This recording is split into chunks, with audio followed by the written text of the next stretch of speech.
Hi. The first read from the Women's Prize for Fiction long list, and it's A Little Trickerie by Rosanna Pike. This is quite a unique read, and we've got a heroine, a protagonist, who has a very unique voice of her own. Tibb is a young vagabond. We're in Tudor England in the reign of Henry VII. An England where punishments for vagabonds, for anyone who's seen to be different, there's a real homophobia there. All punishments for these type of people was harsh. It's not a book about the aristocracy of Tudor England. It's the side that's not often explored in literature, I don't think. You're talking about sort of a different class of person in here. And we've got prejudice, we've got superstition. And in Tibb's case, it's overcoming grief and a dreadful trauma that happened to her when she was a child. I'll be honest, in the beginning I was thinking, I don't know, is this the writing style? Tibb's narrative, it takes a bit of getting into. Let me just read you this paragraph and it'll give you an idea. When that hot sun turns red for the evening, then Ivo and I are sitting up under the bridge roof, which is in fact rotting, and there is a heaviness crouching on my chest and some bad words inside my head that are hard to ignore, since those words are in the gruff voice of Farmer O. He does always speak to me when things go wrong, and he says, "You are some slice of evil, Tibb Ingleby, and have you heard of just rewards?" So she's talking the whole time. And she's talking to her mother, and she's addressing other people as she in this sort of like stream of consciousness. It's this narrative that we have the whole time, and it did take me a little while to get into it, but once I was in, I was hooked. She is a terrific narrator. She's witty, she's bawdy, but there's a warmth in there.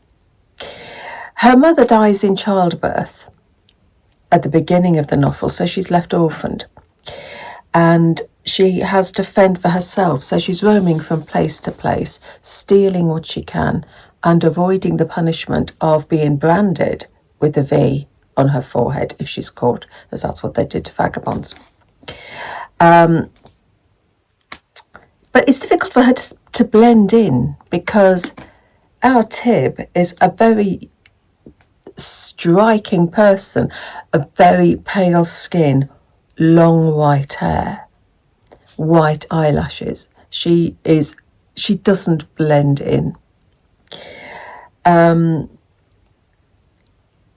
over the time of the novel, which is a couple of years, 2 or 3 years, she takes us across England. She makes friends, and she does a little trickery. Her voice is mesmerising, but particularly when she does her final trickery, my allegiance did begin to waver a little bit, because she was putting everybody at risk, and in a time when the punishments were so hard, she was putting lives at risk because of this trickery she was doing. But all the characters in here, they are wonderfully written. And you've got the idea, I love the idea of the found family.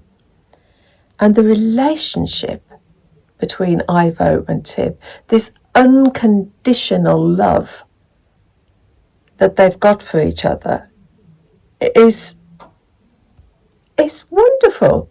I keep saying that word, don't I? Wonderful, wonderful, wonderful. Sorry. I need to get a thesaurus out, don't I?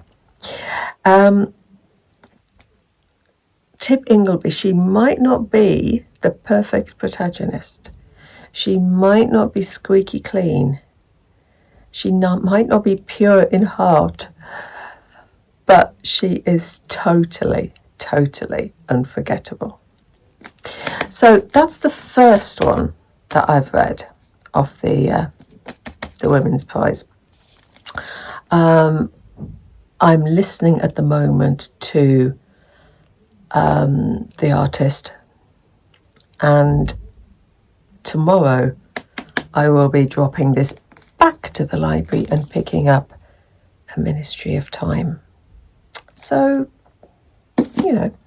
I will keep battling away and trying to sort of cherry pick and see whether the ones I'm reading are the ones that get to the shortlist or not.